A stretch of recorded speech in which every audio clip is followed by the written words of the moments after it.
बहुत समय पहले परमेश्वर का एक दास था जिसका नाम था योना।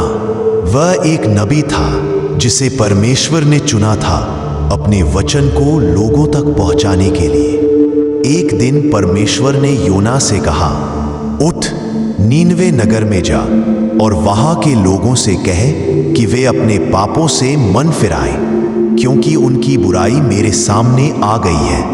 लेकिन योना नहीं जाना चाहता था। वह सोचने लगा, नीनवे के लोग बहुत दुष्ट हैं, वे चेतावनी के योग्य नहीं हैं। इसलिए उसने परमेश्वर की आज्ञा से भागने का निर्णय लिया। वह समुद्र तट पर पहुंचा और तरशीश जाने वाले जहाज में चढ़ गया। वह सोच रहा था, अब मैं परमेश्वर से दूर चला जाऊंगा। पर क्या कोई परमेश्वर से दूर जा सकता है?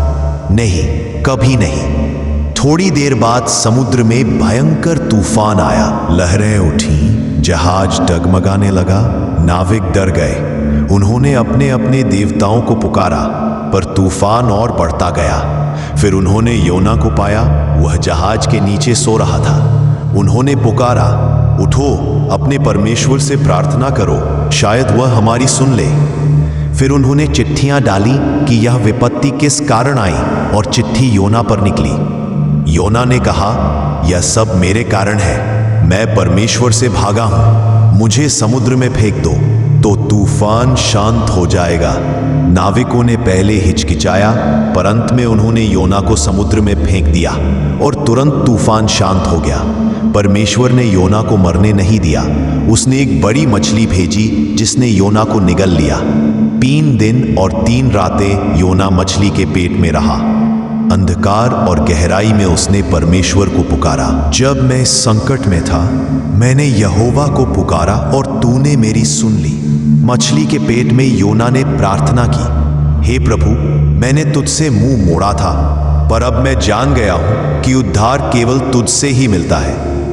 तब परमेश्वर ने मछली को आज्ञा दी और उसने योना को किनारे पर उगल दिया। अब योना बदल चुका था। वह उठा और परमेश्वर की आज्ञा मानी। वह निनवे नगर पहुंचा और ऊंची आवाज में बोला, 40 दिन और फिर यह नगर नाश हो जाएगा, यदि तुम अपने पापों से मन न फिराओ। निनवे के राजा से लेकर आम लोगों तक सबने योना का संदेश सुना। सबने उपवास किया, प्रार्थना की और अपने पापों से मन फिराया। राजा ने भी अपने राजसी वस्त्र उतार दिए, राख पर बैठ गया और परमेश्वर से क्षमा मांगी। जब परमेश्वर ने देखा कि लोगों ने सच्चे मन से पश्चाताप किया, तो उसने उन पर दया की और नगर को विनाश से बचा लिया। यह देखकर योना नाराज हो गया। उसने कहा, हे प्रभु, मैं जानता था कि तू दयालु और करुणामय है, इसीलिए मैं भाग गया था। तब परमेश्वर ने योना को सिखाने के लिए एक पौधा उगाया जिससे उसे छाया मिली। योना खुश हुआ, पर अगले दिन वह पौधा सूख गया और योना फिर उदास हो गया। तब परमेश्वर ने कहा, योना, तू एक पौधे के लिए दुखी है, तो क्या मैं नीनवे के उन लाखों लोगों पर दया न करूं जो अच्छा बुरा नहीं जानते? तब योना समझ गया, परमेश्वर का प्रेम हर व्यक्ति के लिए है, यहां तक कि उनके लिए भी जो भटक गए हों। यह कहानी हमें सिखाती है, हम चाहे जितनी दूर भागे, परमेश्वर का प्रेम और दया हमें ढूंढ ही लेती है। वह नहीं चाहता कि कोई नाश हो, बल्कि यह चाहता है कि हर कोई मन फिराकर नया जीवन पाए। क्योंकि यहोवा दयालु और कृपालु है, क्रोध करने में धीमा और अति करुणामय है।